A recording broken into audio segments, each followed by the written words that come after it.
So start with 3s and then 2s and then 1s, assuming that the 3s and 2s go well.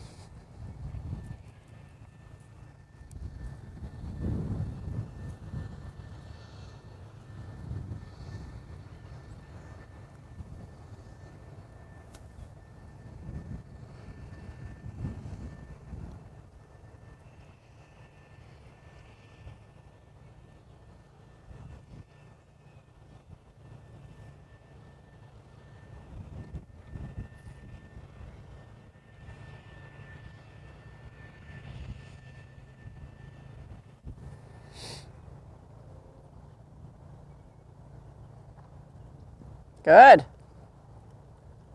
Awesome. Good job, Diane. Especially the right one. That is the most you've looked like you've got nice, heavy, dense something on the inside of you. Definitely the best I've seen you do. Really good. Super. Good. Wow. It's all right. I'm really impressed.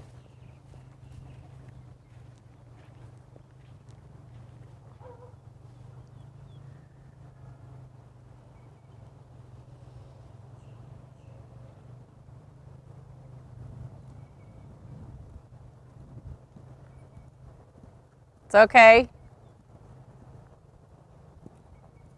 Diane, you're sitting more still and more quiet than you see most people on the Grand Prix Tour. That is super. Did you stop the ones in the middle? Yeah. Okay. I thought maybe I made a mistake somewhere. I wasn't sure. Okay.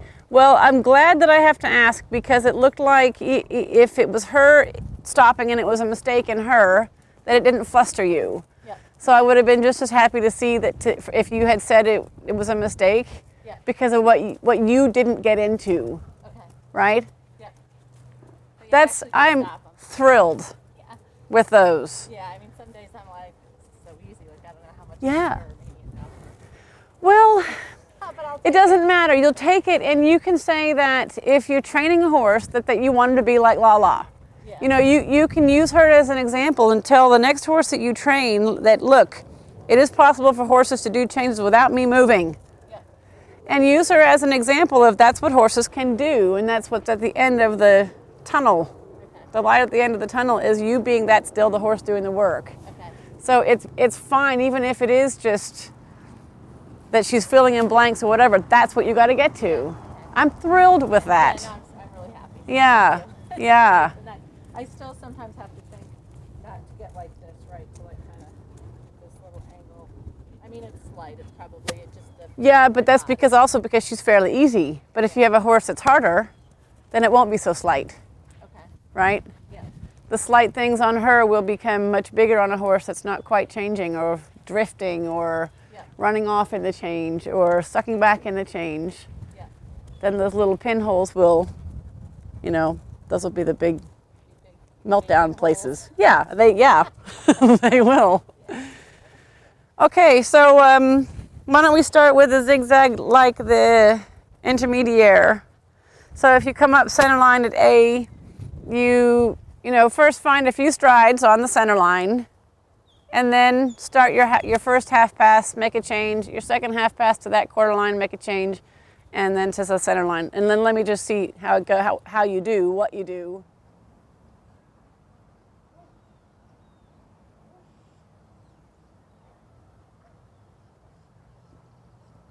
Good.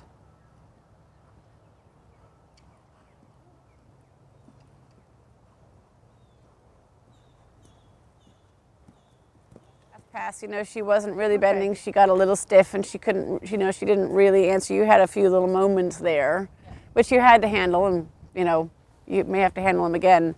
And did it in a good way. But you can try again. And if she, if you need more sideways, of course, that's always a good way to train those, that you can go more sideways than you need. Okay. You kind of exaggerate the steepness as much as your horse can handle so that when you do go for the movement, especially when it comes to the Grand Prix one, but even in the I1, that in the show ring, you can just make it a little easier. Okay. So if you practice it really steep, and they get really good at steep, unless you get a horse that runs sideways. And you think I need to go half pass and then one stride straight?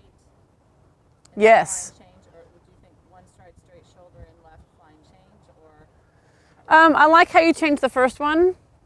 As long as you don't, as long as when you make the flying change, you're not making it with the haunches in advance. So if you're going to half pass right, before you make the change to the left, you got to get on a straight line, you know, and bring the shoulders a little bit this way. They don't have to be in advance to make the flying change, but they just have to be, you know, because the haunches or the shoulders are to the right in the right half pass. You have to bring them at least in the middle or slightly left before you make the flying change. I don't think you have to make a shoulder in. But I would just try the next one with more, I think, shorter strides. Or take away, you know, half pass is a matter of 50% forward, 50% sideways, right? If let's say you're going to go on a 45-degree line, then, you know, half is forward, half is sideways. So, you know what I mean by that? Yeah. So just take away, make the proportion more like 30% forward, 70% sideways. So, or in other words, just steeper. And you get steeper by taking away the forward direction option.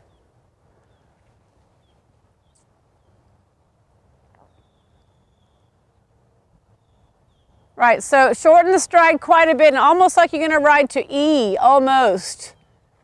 Yeah, that's right. That's right. That's right, and then a straight line, change the bend, and then right away half passing, and take away the forward option, so you get on to the center line that's right, way before you need. Okay. So I do one back down and save the... Yeah, yeah.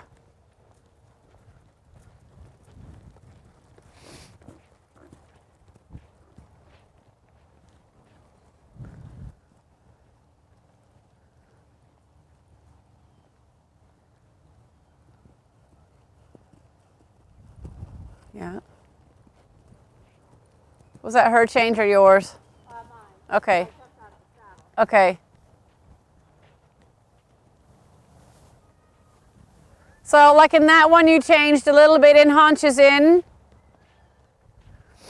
So both of those changes wasn't set up with enough balance or weighting enough. So it looked like it was your more direct you changing and going for the half pass. A little bit, I mean, it seemed like she anticipated, and maybe it was a little bit too rushed. Okay. So maybe in those you didn't establish the straight enough, and that the shoulders would lead into the new half pass. Okay. And just go a few more strides if I need to. Yeah. To make sure I have that. Yeah, especially when you're just schooling them. Okay.